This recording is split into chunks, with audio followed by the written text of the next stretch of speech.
Saturday night live की लेखिका की सोशल मीडिया पोस्ट से एक लापता व्यक्ति का केस रहस्य बन जाता है, जिसका हल आसान नहीं है।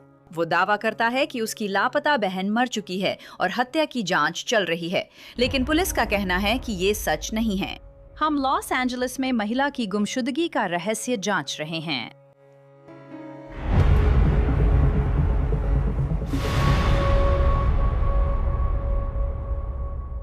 लॉ एंड क्राइम में स्वागत है। मैं एंजेलिट लेवी हूँ।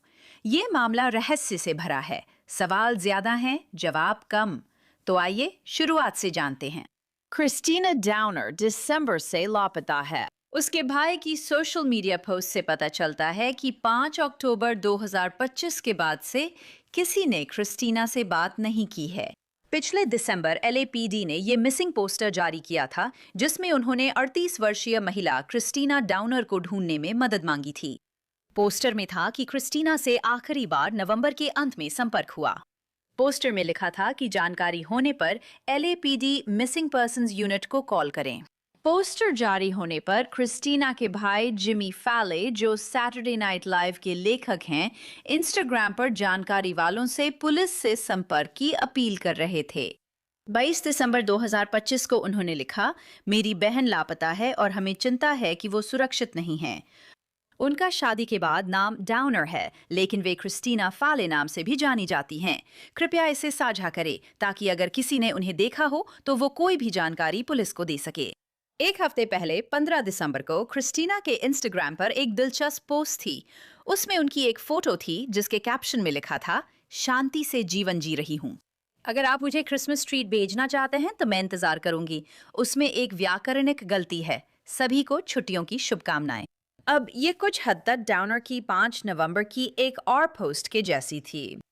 वो उसकी तरह नहीं लग रही थी। उसमें लिखा था, हैप्पी बर्थडे टू मी। सभी का धन्यवाद जिन्होंने शुभकामनाएं दी और जो पूछ रहे हैं कि मुझे क्या चाहिए। ये बायो में है, 3 हरे दिल और $1 साइन के साथ। बायो में कैश ऐप और वेनेमो अकाउंट की जानकारी थी। जिमी फॉले ने 23 दिसंबर को इंस्टाग्राम पर वापसी की। उसने पोस्ट किया, क्रिस्टीना अपने कुत्ते रेक्स से बहुत जुड़ी है, जो मिनबिन है। अगर आप उसे देखें तो बहुत संभव है कि रेक्स उसके साथ हो। उसे आखिरी बार कोरिया टाउन में देखा गया था। मैंने उससे 26 नवंबर को सुना था। वो 15 दिसंबर तक सोशल मीडिया पर सक्रिय थी।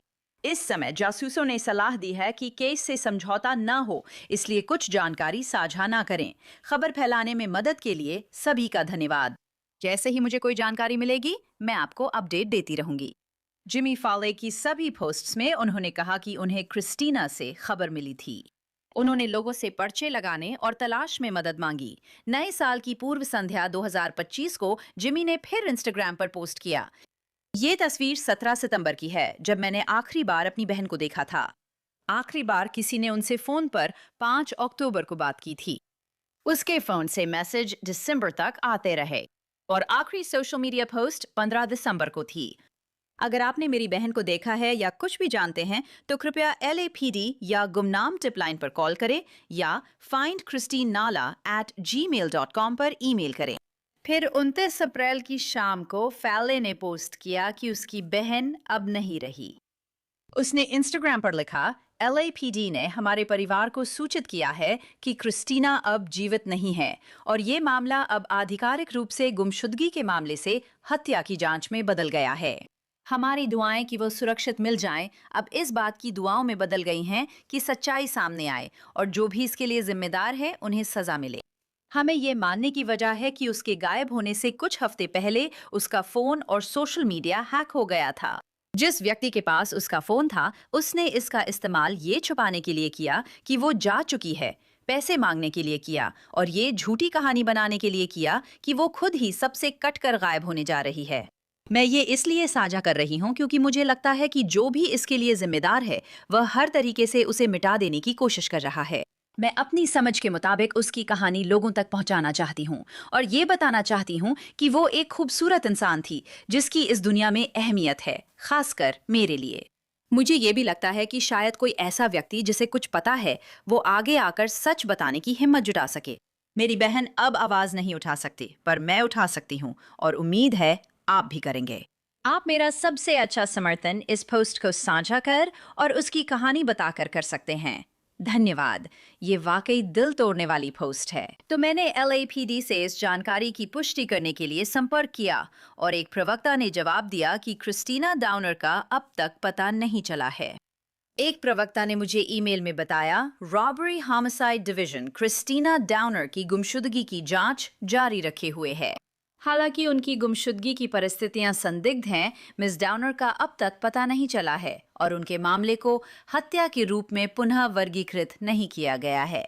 RHT इस मामले की पूरी लगन से जांच करेगा जब तक कि कोई समाधान नहीं निकल जाता। जो भी व्यक्ति इस मामले के बारे में कोई जानकारी रखता है, उससे अनुरोध है कि वो रॉबरी होमिसाइड डिवीजन 2134 66850 पर संपर्क करे। ये बहुत उलझन भरा है, इसलिए मैंने फिर ईमेल करो और सवाल पूछे। LAPD की प्रवक्ता ने कहा कि कुछ भी नहीं बदला है, उनका बयान वही है और कोई नई जानकारी नहीं है। तो फिर क्रिस्टीना डाउनर कहाँ हैं? और उनका कुत्ता कहाँ है? औरतें यूं ही कुत्तों को नहीं छोड़ती, मुझ पर भरोसा रखो। इस केस में गहराई से जाने के लिए मैं डेव सार्नी को बुलाना चाहती हूँ, जो न्यूयॉर्क के John J college of criminal justice में प्रोफेसर हैं। वे NYPD के रिटायर्ड डिटेक्टिव हैं, इसलिए उन्हें अपने काम की जानकारी है। डेव, मैं ये सुनने के लिए बेताब हूँ कि आपको क्या लगता है, इस मामले में क्या चल रहा है। मेरा मतलब है, सबसे पहले मुझे अपने शुरुआती विचार बताइए। धन्यवाद बुलाने के लिए। जिस मामले से आप निपट रहे हैं वो भाई के बयान के कारण राष्ट्रीय स्तर पर और मीडिया में आ गया। और अगर मैं LAPD हूं तो मैं उस डिटेक्टिव को ढूंढने की कोशिश कर रहा हूं। और अगर मैं वो डिटेक्टिव हूं तो मैं अभी घबरा रहा हूं, क्योंकि हमें यह सुनिश्चित करना है कि सब कुछ सही तरीके से किया गया है। और मेरी चिंता यह है कि क्या संपर्क हुआ था। हमें यकीन नहीं है कि संपर्क हुआ था या नहीं, क्योंकि LAPD उस बयान पर सवाल उठा रहा है जो भाई ने दिया था। हमें नहीं पता कि भाई ने सच में किसी से बात की थी या नहीं, क्योंकि अगर उसने की थी और अगर यह मामला मिसिंग से मर्डर में बदल जाता है तो केस डिटेक्टिव फिर भी जांचकर्ता से बात करेगा। यही होने वाला है। मेरा मतलब है, जांचकर्ता परिवार से बात करेगा। तो अगर वही परिवार का सदस्य है तो वो कौन था जिससे उन्होंने बात की थी। और आप जानते हैं, जब आप पुलिस, खासकर LAPD की ओर से इतना खंडन देखते हैं, क्या उन्होंने कभी उससे बात की थी? क्या हमें लगता है कि उन्होंने उससे बात की थी? हमें नहीं पता। मैं बताऊंगा, ये लापता व्यक्ति का मामला है। अब इसे हत्या मानकर राष्ट्रीय स्तर पर ध्यान मिला, लेकिन LAPD अभी भी इसे लापता व्यक्ति का मामला बता रही है। मैं यकीन नहीं कर पा रही हूँ जिमी। कल रात मैं वहां थी और इसे पढ़ रही थी। ये मेरे लिए अविश्वसनीय है। जिमी फाले ने इंस्टाग्राम पर यह बयान जारी किया कि LAPD ने हमें बताया है कि मेरी बहन मिल गई है। वो अब इस दुनिया में नहीं रही, वो मर चुकी है। ये हत्या की जांच है, इसलिए मैं खबरों में जैसा हम करते हैं वैसे ही LAPD से संपर्क करती हूँ। वे बताते हैं कि उसे अभी तक नहीं ढूंढा गया। ये हत्या की जांच नहीं है, ये संदिग्ध है और रॉबरी होमिसाइड डिवीजन इसे संभाल रहा है। वो LAPD की एक विशेष टीम है। वे इसकी जांच कर रहे हैं, लेकिन कहते हैं कि उसे नहीं मिला। और ये अभी भी हत्या की जांच नहीं है, ये एक लापता व्यक्ति का मामला है। तो यहाँ पर समस्या क्या है? मैंने फॉलोअप ईमेल भेजा, पूछा क्या आप समझा सकते हैं। उन्होंने कहा, हम अपने बयान पर कायम हैं, कोई बदलाव नहीं। मैं उलझन में हूँ। सोचा था डेव स्टार्नी को कॉल करूं, शायद वो बता सकें। यहाँ पर्दे के पीछे कोई जटिल चाल तो नहीं चल रही। यही वो चीज है जिसे हम देख रहे हैं। मैं 27 साल से इस नौकरी में हूं। हमने कभी ऐसी जानकारी जारी नहीं की। अगर हमारा परिवार से संपर्क होता तो हम सीधे उसी परिवार से संपर्क में होते। मुझे नहीं पता उसने किससे बात की। बात फिर वहीं आ जाती है। क्या यह बस अचानक से ही सामने आया है ताकि उसकी बहन के लापता होने के मामले पर ध्यान आकर्षित किया जा सके? ये शायद इसलिए हो सकता है क्योंकि वे LAPD की तरफ से इस मामले में इतना विरोध देख रहे हैं। लेकिन इस मामले के जांच अधिकारी के तौर पर आपको शायद ऊपर से फोन कॉल्स आए होंगे कि क्या चल रहा है, आपके पास क्या है, क्या इसमें कुछ बदला है। और ये एक लापता व्यक्ति का मामला है। और मैंने हमेशा कहा है कि लापता होना ये कोई अपराध नहीं है। इन्हीं परिस्थितियों से लापता होने की श्रेणी बनती है। मेरी समझ के अनुसार भाई से जो मुझे पता चला है, ये उसके लिए बहुत असामान्य है। उसने पहले कभी ऐसा कुछ नहीं किया है। मानसिक स्वास्थ्य से जुड़ी कोई पिछली समस्या भी नहीं रही है और ये सामान्य से बाहर है। तो हम उस लापता व्यक्ति के मामले को असामान्य गुमशुदगी मानेंगे। ये कोई ऐसा व्यक्ति नहीं है जिसने बस अपने घर से चले जाने का फैसला किया हो। ऐसा नहीं लगता कि मामला ऐसा ही है। और इसमें सबसे अजीब बात यह है कि वो कहते हैं कि आखिरी बार किसी ने उनसे फोन पर 5 अक्टूबर को बात की थी। 5 अक्टूबर को यही समय रेखा है। और वो मूल रूप से कह रहे हैं कि पिछले साल किसी के पास उनका फोन था और उनके फोन का नियंत्रण था और वो उनके फोन का इस्तेमाल कर रहा था और पैसे भेजने के लिए कह रहा था। और फिर अगर आप उनकी इंस्टाग्राम पर जाएं तो आप देखेंगे कि वहां एक पेपाल और एक वेनमो का लिंक है जिसमें पैसे भेजने के लिए कहा गया है। दिसंबर में पोस्ट की गई कुछ तस्वीरें हैं जिनमें वो ऐसी बातें कह रही हैं जो उनकी बाकी पोस्ट्स जैसी नहीं लगती, जहां वो पैसे भेजने के लिए कह रही हैं, ओ अच्छे संदेशों के लिए धन्यवाद, मुझे पैसे भेजो। यहाँ कुछ अजीब हो रहा है और ऐसा नहीं लगता कि वह खुद ही कहीं चली गई हों।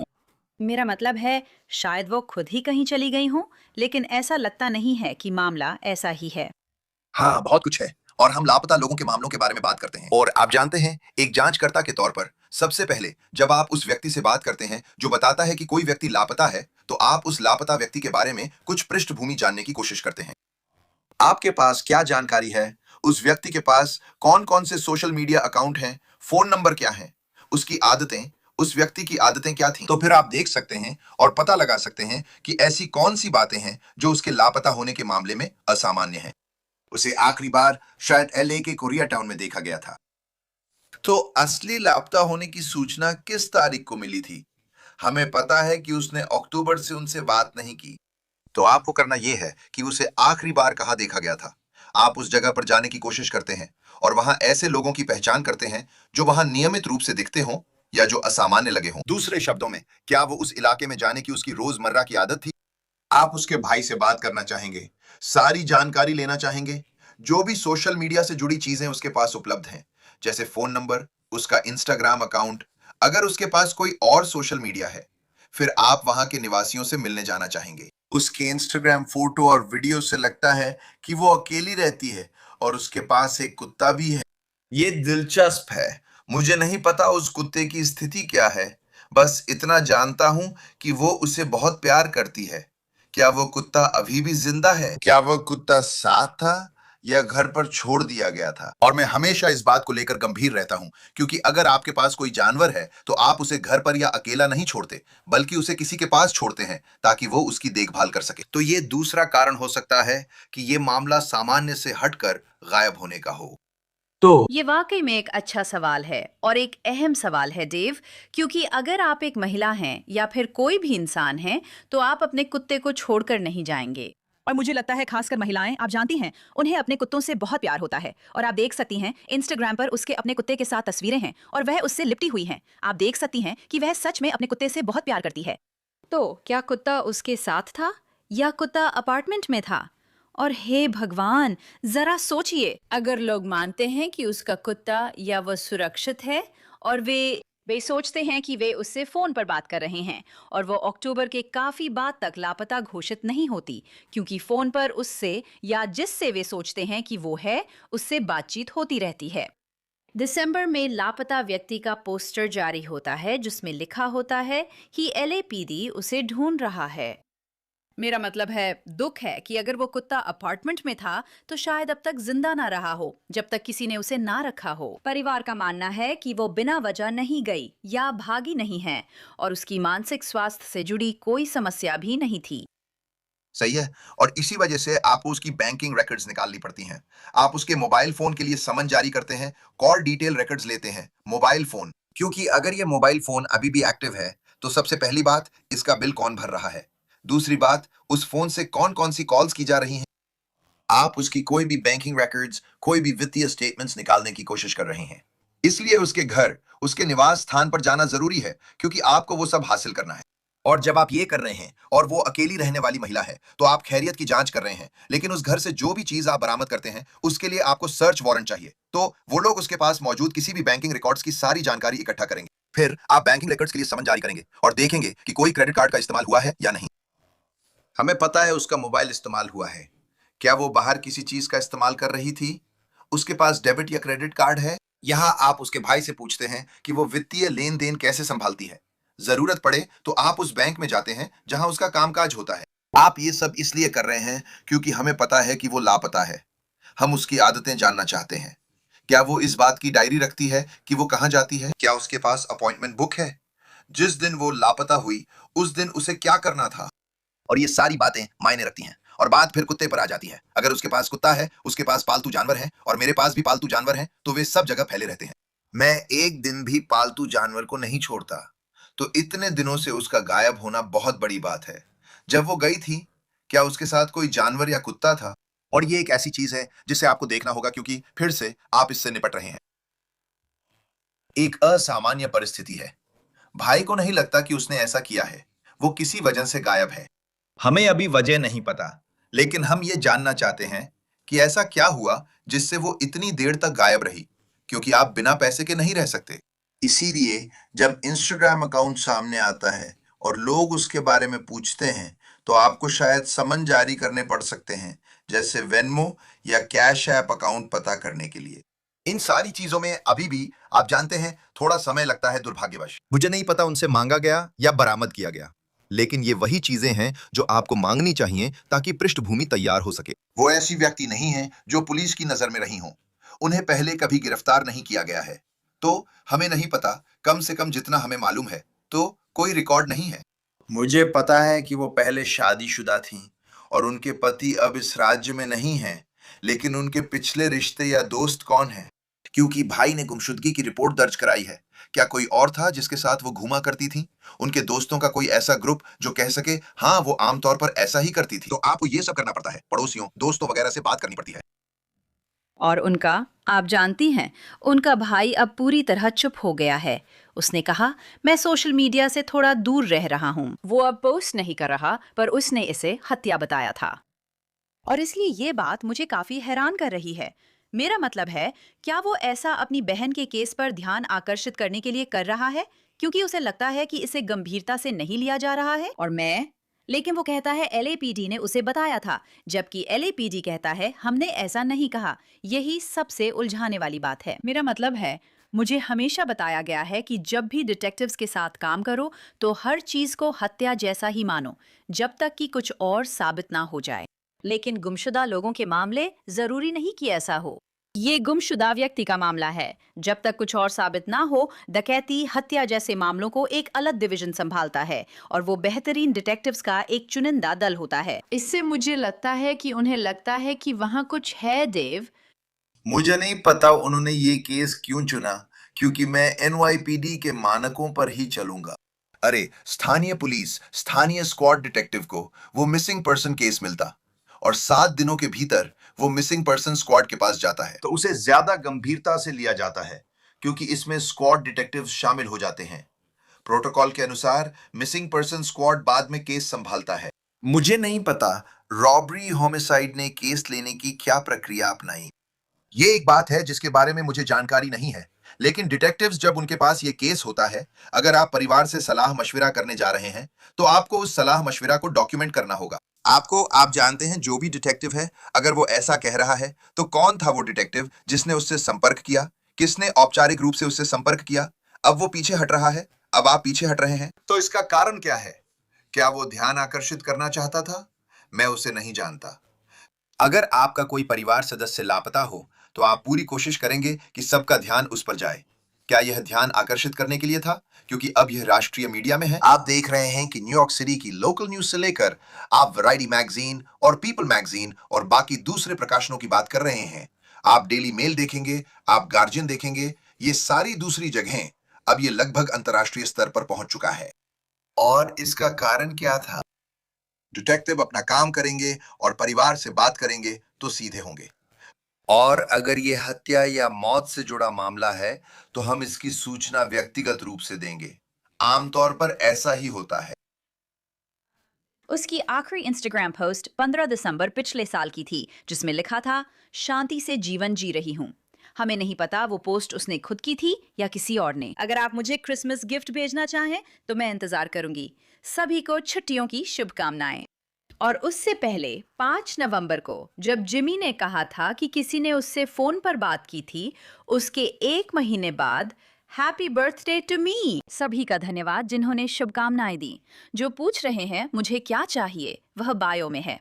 3 हरे दिलों के बाद कैश लिखा है। वो कह रही थी ये उसके बाद की बात है, जब जिमी ने कहा था कि वे उससे आखिरी बार बात कर चुके थे। मेरी बायो देखो, वहाँ वेनमो और कैश ऐप की जानकारी है।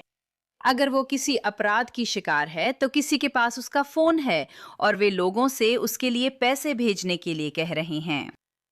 ये वाकई बहुत डरावना है और इसलिए मुझे लगता है कि वे उस व्यक्ति का पता लगा सकते हैं, शायद फोन के जरिए। लेकिन ऐसा लगता है कि काफी समय बीत चुका है। हाँ, यही मुद्दा है। लेकिन फोन ट्रैक किया जा सकता है, इसलिए परिवार से बात करना जरूरी है, क्योंकि वहां तस्वीरें होती हैं। क्या वो तस्वीरें पुरानी थीं, जिन्हें बस वहां डाल दिया गया था, या वो हाल ही की तस्वीरें थीं? आप ये फोटो की मेटा डेटा जानकारी से पता कर सकते हैं। लेकिन इसके बावजूद आप फिर भी यह सुनिश्चित करना चाहेंगे कि बातचीत हो। अगर ये स्थिति सक्रिय रही है, तो क्या भाई ने पुलिस को, एलएपीडी को कॉल किया है और उस डिटेक्टिव को बताया है कि यही सब हो रहा है? क्योंकि कभी कभी ऐसा मौका होता है जब जांचकर्ता और पीड़ित या गवाह या शिकायतकर्ता के बीच संवाद की कमी या गलतफहमी हो जाती है। इस मामले में अगर वही है, अगर भाई ने उसकी गुमशुदगी की रिपोर्ट की है, तो आपको उसी से बात करनी चाहिए। और यही वजह है कि आप वहां बैठकर सोचते हैं यह सामान्य बात नहीं है। इसीलिए यह असामान्य है, क्योंकि पहले उसकी इंस्टाग्राम पोस्ट्स में वो डांस और कई एक्टिविटीज करती दिखती थी, लेकिन पैसे मांगने की बात पहले कभी नहीं हुई थी, जो अब हाल की 2 पोस्ट्स में दिखी है। तो ये एक सवाल हो सकता है, क्या वो वही है? क्योंकि हमें नहीं पता कि तब से वो क्या कर रही है। आप जानते हैं, हमें नहीं पता कि उसके क्रेडिट कार्ड का इस्तेमाल कितना हो रहा है, उसके बैंक अकाउंट का इस्तेमाल कितना हो रहा है। यही वो जगह है जहां डिटेक्टिव्स को काम करना चाहिए था, या देखना चाहिए था कि ये एक्टिव है या नहीं, क्योंकि फोन का बिल कौन भर रहा है। जांचें कि ये जानकारी सीधे उसके फोन से आ रही है या कोई और अपने फोन से उसके अकाउंट तक पहुंच रहा है। यही आपको देखना है। ये किसी और के फोन से भी उसके अकाउंट में हो सकता है। इस तरह से उसके अकाउंट को एक्सेस किया जा सकता है। हाँ, ये वाकई में एक रहस्य है। ये डरावना है और गलतफहमियां, मिले-जुले संदेश वाकई चिंता का विषय हैं। हम इस पर नजर बनाए रखेंगे। देवसानी, आपका बहुत-बहुत धन्यवाद। बहुत बहुत धन्यवाद। सुरक्षित रहें।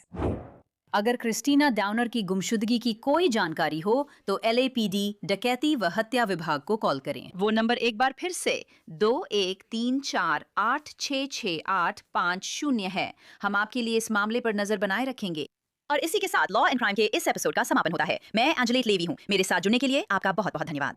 मैं आपको अगली बार यहीं पर फिर से मिलूंगी।